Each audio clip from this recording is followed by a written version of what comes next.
Hello everybody, my name is Kritika.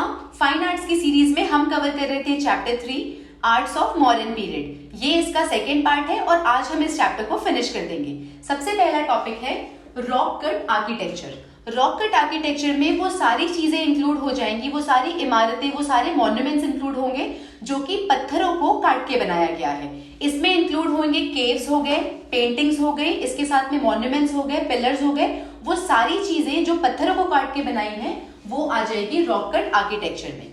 इसका पहला example है लोमस ऋषि केव। लोमस ऋषि केव जो कि लोकेटेड है बाराबार हिल्स में, गया, बिहार में। इसके साथ में ये जो लोमस ऋषि केव है समथिंग लाइक दिस, इस तरीके का स्ट्रक्चर बना हुआ है। ओके, और इसका जो एंट्रेंस है, ये एंट्रेंस डेकोरेट किया गया है, ये देखिए इस तरीके से सेमी सर्कुलर चैत्य आर्क के रूप में। और इसके यहाँ पे ये डिजाइन किया गया है ऊपर से, और इसके बीच में यहाँ पे बहुत सारे एलिफेंट के फ्रीज कार्व किए गए, छोटे छोटे बट बहुत सारे इसके हाई रिलीफ पे एलिफेंट के फ्रीज कार्व किए गए हैं यहाँ पे, जैसा कि आप पिक्चर में देख सकते हैं। ये जो केव है ये लोकेटेड है, ये जो एंट्रेंस है ये लोकेटेड है side wall of the hall. कहने का मतलब है कि अगर मान लो ये हमारा रॉक कट केव का हॉल है तो इस हॉल में जो इसका एंट्रेंस होगा, ये एंट्रेंस ऐसे मिडिल में नहीं है, इसका एंट्रेंस है साइड वॉल से हमें एंटर करने को मिलता है। इसके साथ साथ जो इंटीरियर हॉल है, इंटीरियर हॉल का मतलब जैसे हम इसमें एंटर करेंगे, इसके अंदर का जो हॉल है उसका जो शेप है वो रेक्टेंगुलर शेप में है with the circular chamber at the back. यहां से रेक्टेंगुलर शेप रहेगा और अगर आप पीछे से देखेंगे तो वो सर्कुलर शेप में आ जाएगा। इसके साथ ये आप ध्यान रखिएगा कि जो लोमस ऋषि केव है इसको डोनेट किया था अशोका ने, बनवाया भी अशोका के द्वारा था, और अशोका ने इसे डोनेट किया था आजीविका सेक्ट को। आजीविका sect is one of the श्रमण ट्रेडिशन में ये आते हैं, तो इन सेक्ट को अशोका ने लोमस ऋषि के डोनेट किया था। जैसे कि पहले डिस्कस किया है कि 3rd सेंचुरी आते आते श्रमण ट्रेडिशन के अंदर बुद्धिज्म एंड जैनिज्म काफी पॉपुलर हो गए थे। सो इनसे रिलेटेड बहुत सारे स्तूपास एंड विहारास बिल्ड किए गए हैं। स्तूपास क्या होते हैं? वो मॉन्यूमेंटल स्ट्रक्चर जिसके अंदर पे बुद्धा की जो रेलिक्स है वो रखी गई है। और विहारास जो होते हैं वो रेसिडेंशियल प्लेस होते हैं। जब मॉन्क्स बारिश के समय पे जब वो रेस्ट करते हैं तो वो इन विहारास में ही रेस्ट किया करते थे। तो बहुत सारे स्तूपास, बहुत सारे विहारास बिल्ड किए गए हैं। इसके साथ साथ हमने और देखा है कि चैत्य हॉल्स जो होते हैं, चैत्य हॉल्स भी बिल्ड किए गए हैं। चैत्य हॉल्स बेसिकली प्रेयर हॉल्स होते हैं।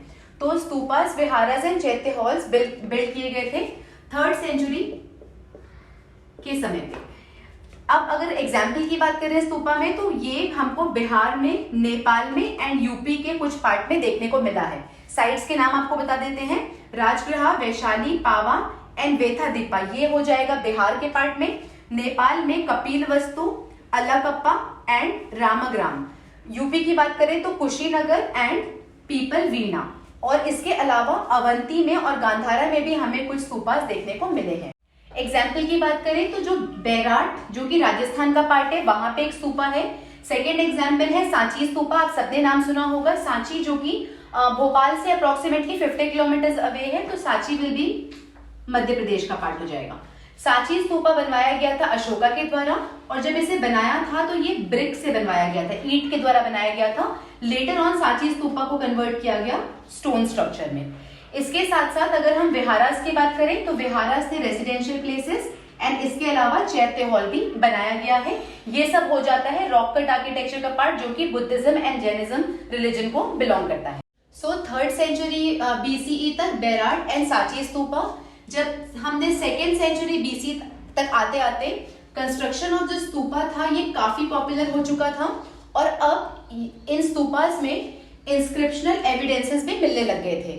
इंस्क्रिप्शनल एविडेंसेस का मतलब है जो कि मैसेजेस ऑफ किंग हो गए, किंग के नाम हो गए, कौन पैट्रन्स थे, कि वो डिवोटीज थे, उनके प्रोफेशन क्या थे, इन सारों की डिटेल्स भी अब हमें स्तूपा में एनग्रेव करने इन लोग लग गए थे। सो इसमें आ जाएगा डोनर्स के नाम एंड साथ साथ उनका प्रोफेशन। डोनर्स के अंदर अगर देखें तो कौन कौन थे? डिवोटीज थे, गहापतीज, किंग्स एंड गिल्ड्स, ये सब ने पैटर्न किया था कंस्ट्रक्शन ऑफ स्तूपा को। इसके साथ साथ अलोंग विद द पैटर्न्स हमने आर्टिशंस के नाम भी देखे गए हैं और उनके प्रोफेशंस भी देखे गए हैं। इंस्क्रिप्शनल एविडेंसेस के बेसिस पे। तो कुछ नाम है जैसे कि कान्हा एंड बलका। कान्हा जो है वो पित्तल खोरा में है एंड जो बलका है वो कोंडेन केव्स में है। ये हमारे को महाराष्ट्र में देखने को मिला है।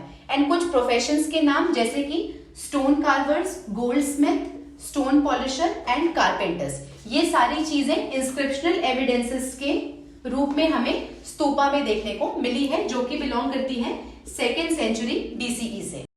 सो अब देखते हैं लास्ट पेज की information, that is page number 26 में क्या दिया गया है। यहाँ पे बताया है कि जो स्तूपास थे, जो 3rd सेंचुरी BC के स्तूपा थे, वो काफी प्लेन स्ट्रक्चर थे। बस यहाँ पे हमने ये फेंसिंग नीचे पे बेस स्ट्रक्चर और उसके ऊपर सेमाई आर्ट स्ट्रक्चर पे हमने स्तूपा बना दिया और थोड़े से यहाँ पे डेकोरेशन कर दिया या फिर कोई स्कल्पचर्स रख दिया, उसे डेकोरेट किया गया। 3rd century and 2nd century आते आते जो स्तूपास थे उसमें बहुत सारे आइटम्स को ऐड किया गया। एग्जाम्पल के तौर पे देखिए, ये जो बेस स्ट्रक्चर है इसको हम बोलेंगे स्तूपा डोम। ये हमें पहले भी देखने को मिला था और अभी भी। अब क्या क्या ऐड किया इन्होंने सबसे पहले ऐड किया ये नीचे, इसको हम बोलते हैं फेंसिंग। ये स्टोन की, पत्थरों की बनी हुई फेंसिंग पहले ऐड करी सिक्योरिटी के पर्पस के लिए। इसके बाद में इसमें तोरन्स ऐड किए गए। तोरन्स बेसिकली होता है गेटवे। तो हमने यहाँ पे वेस्टर्न तोरन, ये सेंट्रल तोरन हो गया ये वाला पार्ट, एंड ये ईस्टर्न तोरन, ये दोनों ये चीजें ऐड की गई। साथ साथ में ये वाला जो दिख रहा है आपको यहाँ पे, ये एक सर्कुलर पाथ है। तो जिनको जब प्रदक्षिणा लगाना होता है तो यहां से हम स्टार्ट करेंगे और पीछे से आते आते यहां से निकल के आएंगे।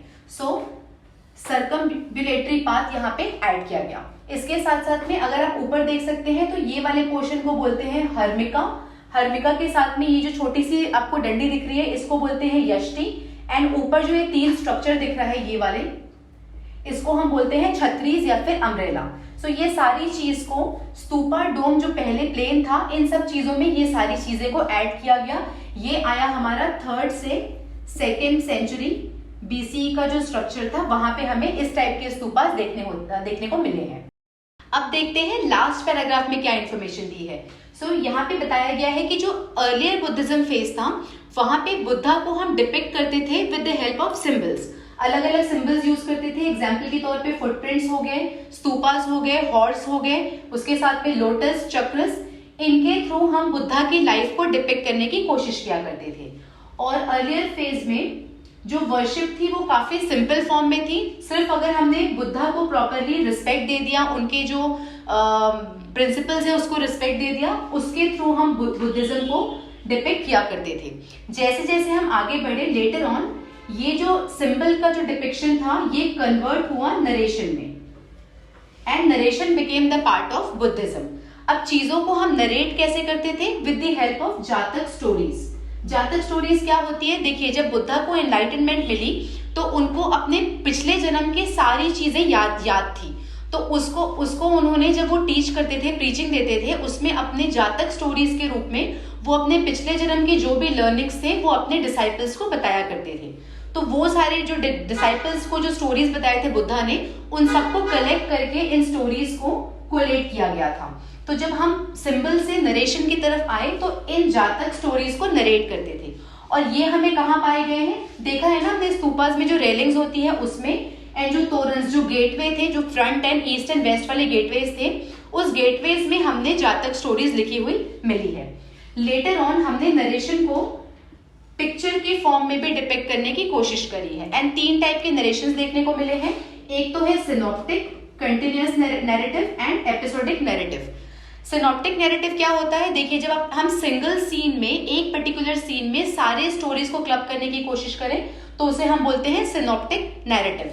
अगर हम कंटिन्यूअस बोले तो इसमें हम मल्टीपल सीन को डिपिक्ट करते हैं। और जब अगर हम एपिसोड में आए तो सारी स्टोरीज को एपिसोड के फॉर्म में रिप्रेजेंट करते हैं, एंड लेटर ऑन इन सारे एपिसोड को यूनिफाई करने की कोशिश करते हैं, तो उसे हम बोलते हैं episodic narrative. So earlier Buddhism में सिंबल से लेके नरेशन तक आते आते काफी सारे चेंजेस आए। इन सारी चीजों को हमने आर्ट के रूप में प्रेजेंट करने की कोशिश करी है। थीम में हमने देखा है इवेंट्स फ्रॉम बुद्धा का, जो लाइफ के जो इवेंट्स है ये तो इंपॉर्टेंट थीम्स बनते ही थे। इसके साथ साथ जातक स्टोरीज जो थी, जातक स्टोरीज भी काफी इंपॉर्टेंट थीम्स बन के आई। एंड ये जो events of Buddhas life and जातक स्टोरीज है, इसको काफी अच्छे से स्कल्पचरल डेकोरेशन के लिए यूज किया गया। हमने देखा है तोरन्स एंड रेलिंग्स में ये सब चीजों को यूज किया गया है। अगर हम इंपॉर्टेंट इवेंट्स की बात करें तो ये इसकी लिस्ट हमें याद होनी चाहिए और सिंबल याद होना चाहिए। ये स्टैटिक पोर्शन का पार्ट होगा। बर्थ हो गया, रेनिंसिएशन हो गया, एनलाइटनमेंट, धर्म चक्र प्रवर्तन या फिर महापरिनिर्वाण। ये सारी चीजें इंपॉर्टेंट इवेंट्स है जो बुद्धा की लाइफ में है। अगर हम जातक स्टोरीज की बात करें तो कुछ जातक स्टोरीज बहुत इंपॉर्टेंट है और काफी फ्रीक्वेंटली हमें देखने को मिली है कि स्कल्पचर्स में वो डिपिक्ट किया गया है। जैसे छदंता जातक हो गया, विदुर पुनीता, सीबी वेसंतारा, इसके साथ साथ में क्षमा जातक। सो ये सारी इंफॉर्मेशन हमें थीम के रूप में देखने को मिली है इवेंट्स और जातक स्टोरीज के रूप में। अब देखते हैं प्रीवियस ईयर क्वेश्चन। 2016 में आया था, early Buddhist stupa while depicting folk motives and narratives successfully expounds the Buddhist ideals। elucidate करना है, मतलब हमें एग्जाम्पल की मदद से इस पर्टिकुलर आंसर को समझाना है। और इसमें करना ये है कि जो अर्ली बुद्धिस्ट स्तूपा है जो बनाया गया था, ये एक art form and architectural structure होने के साथ साथ, मतलब फोक मोटिव्स एंड नैरेटिव्स डिस्प्ले करने के साथ साथ किस तरीके से ये बुद्धिज्म के मैसेजेस एंड आइडियल्स को डिस्प्ले करता है।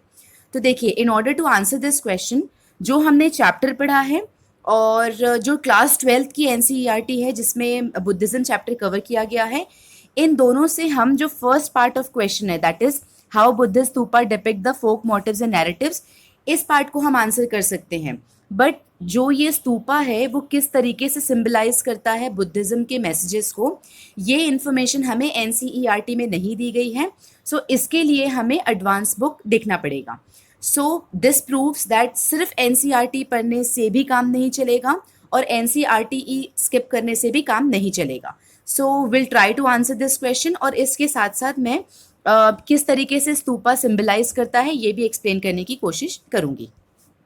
इस क्वेश्चन के इंट्रोडक्शन के लिए हम जो पेज 21 में इंफॉर्मेशन दिया है स्तूपा से रिलेटेड फाइन आर्ट्स की बुक में, वहाँ से हम हेल्प ले सकते हैं। जैसे कि stupas were constructed over the relics of Buddha at Vaishali, Pava, Kapilavastu या फिर कुशीनगर एटसेट्रा, ऐसे करके हम स्टार्ट कर सकते हैं। या फिर वी कैन राइट, क्योंकि स्तूपा का जो कंस्ट्रक्शन है वो बुद्धिज्म के पीरियड में तो था ही था, इसके साथ साथ वैदिक एरा में भी हमें स्तूपा का कंस्ट्रक्शन देखने को मिला है। So we can write, although the construction of stupa predates the Buddhism, it is an important part of Buddhist architecture. Earlier stupa contains the portion of Buddha के एशेस। जो अर्ली स्तूपा है उसमें हर जगह पे जो बुद्धा के एशेस थे उसको रखा गया है, बट लेटर स्तूपा में ऐसा नहीं किया गया है। तो क्योंकि हम यहाँ पे स्पेसिफिकली अर्ली स्तूपा की बात कर रहे हैं तो we can write this line as well. अब एग्जाम्पल के रूप में हमने जो बुक में दिया हुआ है बैरात और सांची स्तूपा के बारे में बस उसको मेंशन कर दिया है। अब इस वाले क्वेश्चन में मैंने कोई डायग्राम या फिर फ्लो चार्ट इसलिए नहीं बनाया है क्योंकि ये जो क्वेश्चन है इसमें दो पार्ट है। पहला तो हमें ये बताना पड़ेगा कि जो अर्ली बुद्धिस्ट स्तूपा है वो किस तरीके से फोक मोटिव्स एंड नैरेटिव्स को डिस्प्ले करता है, एंड सेकेंड पार्ट में हमें बताना पड़ेगा कि ये सब सिंबलाइज क्या करता है। तो we need 4 pointers, 3 to 4 pointers on each part, तो उससे इनफ क्वेश्चन पूरे स्पेस भर जाएगा।